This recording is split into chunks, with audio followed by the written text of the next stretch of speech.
Olá, gente, tudo bem? Hoje eu vou falar sobre comorbidades comuns que afetam os autistas.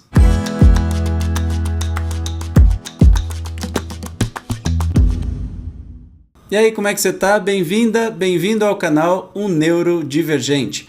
Sou Evandro Oliva, autista com altas habilidades. Hoje eu trago um tema para que a gente preste muita atenção e talvez você, autista, vai se identificar com muito do que eu falar, que são as comorbidades mais comuns dos autistas. Então vamos lá que eu vou listar essas 11 comorbidades que estão aqui no livro O Autismo ao Longo da Vida, num artigo da médica Mirella Senise. Vamos lá. Olha que interessante.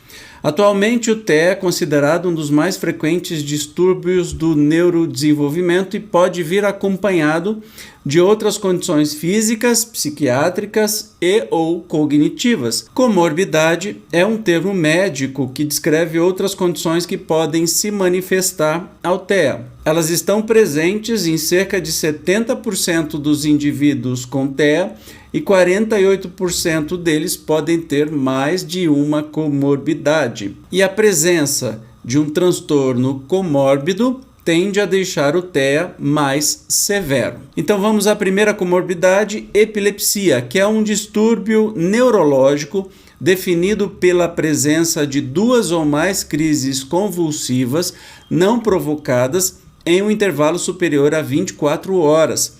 Ocorre pela presença de descargas elétricas anormais e excessivas no cérebro, que são recorrentes e geram crises epiléticas focais ou generalizada. Estima-se que 1/3 das pessoas com TEA possa apresentar epilepsia e é considerada mais frequente em crianças menores de 5 anos de idade e adolescentes. O que eu estou lendo para vocês aqui é um resumo, tá? Indico que você adquira esse livro e estude mais a fundo. A segunda comorbidade aqui listada é a deficiência intelectual, ou DI, que é um transtorno de desenvolvimento que provoca déficits nas capacidades mentais e prejuízos na função adaptativa, ou seja, o indivíduo apresenta um nível cognitivo e comportamental muito abaixo do que é esperado para a sua idade cronológica.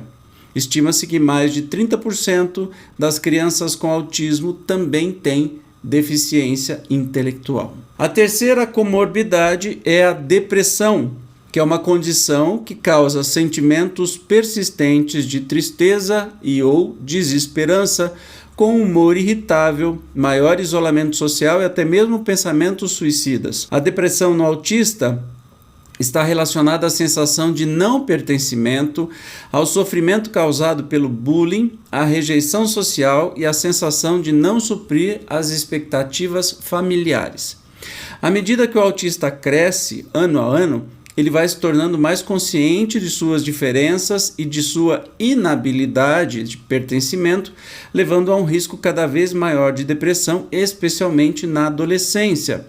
Estudos comprovam que os autistas têm maior probabilidade de apresentar depressão do que a população em geral, e o tratamento é indispensável. Estou falando com conhecimento de causa, porque eu tenho depressão e trato a minha vida inteira, muito antes de saber que eu era autista. A quarta comorbidade listada aqui no livro é o transtorno de ansiedade, que de modo geral é um estado subjetivo de apreensão ou tensão, difuso ou vago, frequentemente acompanhado por uma ou mais sensações físicas, como o aumento da pressão arterial, da frequência cardíaca, da respiração, urgência de micção ou defecação, induzidas pela expectativa de perigo, dor ou necessidade de um esforço especial. É sem dúvida um problema muito sério para muitas pessoas do espectro autista presente, que experimentam a ansiedade com maior frequência e intensidade.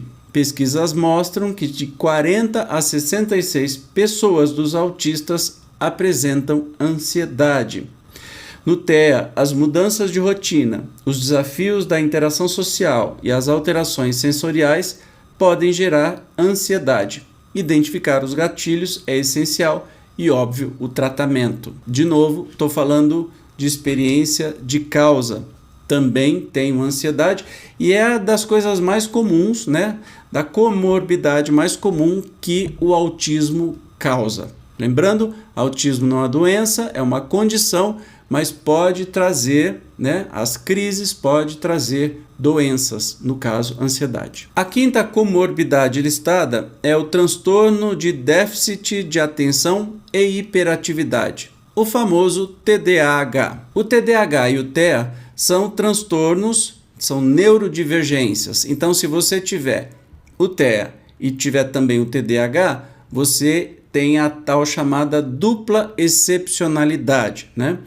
Ambos afetam o comportamento, o aprendizado e a socialização. O TDAH é caracterizado pelo prejuízo na modulação da atenção por hiperatividade e impulsividade. É uma das comorbidades mais comuns do autismo, ocorrendo em cerca de 59% das pessoas com TEA. Quem é hiperativo e autista tem mais dificuldade para manter o contato visual, estabelecer interações sociais afetivas e apresentam um pior desempenho escolar. A sexta comorbidade listada é o TOD, o transtorno opositivo desafiador, que é um transtorno definido por padrões persistentes de comportamentos negativistas, hostis, disruptivos, desafiadores e desobedientes, observados nas interações sociais da criança com seus pais ou figuras de autoridade de uma forma geral.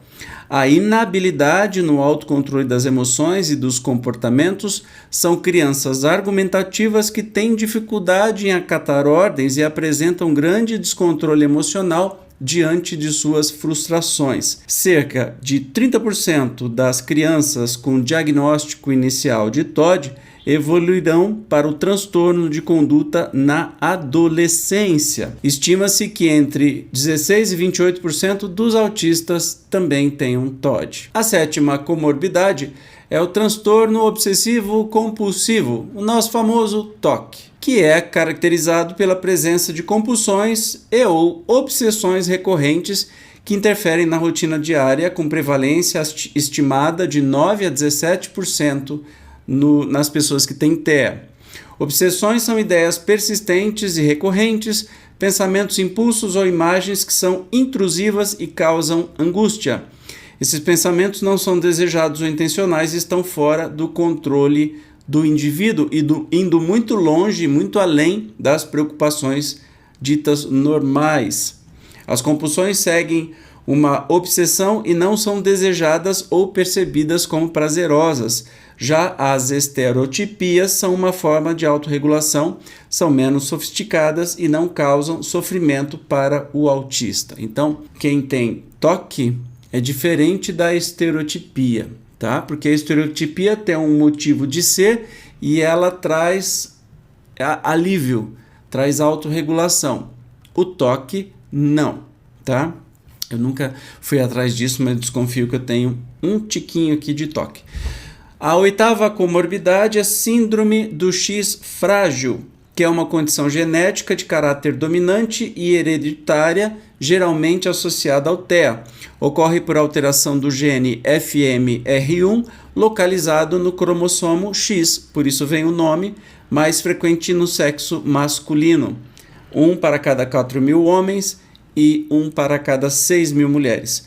A síndrome é caracterizada por DI, de deficiência intelectual, déficit de atenção, TDAH, ansiedade, atraso no desenvolvimento motor, prejuízos na comunicação e interação social, comportamentos repetitivos e epilepsia por aproximadamente 20% dos casos. A nona comorbidade aqui listada são os distúrbios do sono. Levanta a mão aí, quem tem. Os distúrbios afetam de 50% a 80% das pessoas no espectro autista e afetam a qualidade, o tempo e a quantidade do sono. E tem impactos nos comportamentos diurnos, leva a cansaço excessivo, irritabilidade e compromete a qualidade de vida de toda a família. Tenho distúrbio de sono desde muito tempo antes até de tratar depressão. A 10ª comorbidade é a obesidade infantil. Olha que interessante. Crianças autistas apresentam até 50% mais chances de estarem acima do peso ou serem obesas quando comparadas com a população em geral. Isso é consequência do padrão alimentar seletivo e repetitivo, dificuldade em introduzir alimentos novos e menos calóricos e uso de algumas medicações e distúrbio do sono. Você está entendendo que uma coisa vai puxando outra, né? O autismo é a causa, né, dessas comorbidades, a grande maioria, né? Os autistas têm muito mais chance de ter, mas uma puxa a outra, tá percebendo, né? E por fim, a 11ª comorbidade listada aqui no livro é a hipotonia, lembra, menos tonia, tônus muscular. Cerca de 30% das crianças com autismo apresentam hipotonia ou tônus muscular baixo, baixa força muscular. Elas costumam assumir uma postura inadequada. Gente, tá falando de mim quando era criança, que eu andava assim, ó, até meus professores me corrigiam, andava curvado. Tem dificuldades em coordenação motora fina e grossa, e pelas alterações proprioceptivas, ou seja, que você consegue compreender do seu corpo, sentir do seu corpo, sensoriais e de qualidade motora, tendem a ficar sentadas em W pela maior estabilidade e segurança dessa posição. Olha que legal, né? Com isso, podem ter prejuízos ainda maiores em seu desenvolvimento global. Legal assim, é porque às vezes você me vê movimentando aqui, eu vou explicar. Sabe o que eu estou fazendo? Ficar sentado em W, mesmo na minha cadeira aqui do escritório. O que é sentado em W? Você cruza uma perna em cima da outra. Eu faço isso desde criança. Meu Deus, é muita coisa parecida. E não é à toa, né, que isso daqui não tiraram da cartola, simplesmente definiram diante das experiências, né, que tiveram e das pesquisas, enfim. Beleza? Era isso que eu tinha que passar hoje. No próximo episódio eu vou falar um tema também importante, autismo e LGBT+. Vai ser muito interessante, eu te convido a assistir. Se esse vídeo foi importante a você e você queira compartilhar com alguém que você ama, por favor, clique no joinha, se inscreva no canal e compartilhe em suas redes sociais, manda aí pro zap da família, que nem a gente fala, manda pro zap, sai correndo e tá tudo certo. Vocês vão ajudar demais aqui na transmissão do conhecimento.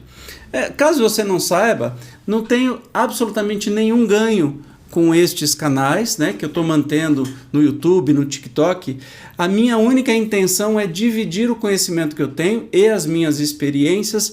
Não é de ter assinante, de ter inscrito, de ter seguidor, nada dessas bobagens. Gente, tenho 52 anos de idade, eu já sei um pouquinho mais sobre essas ilusões da vida e não tenho menor necessidade disso. Mas pode ser que esses conteúdos venham a trazer maior compreensão para os próprios autistas e para os seus familiares, por isso que eu sempre insisto aí, pedindo que você compartilhe. Combinado? Eu te espero até o próximo episódio. Tchau, gente!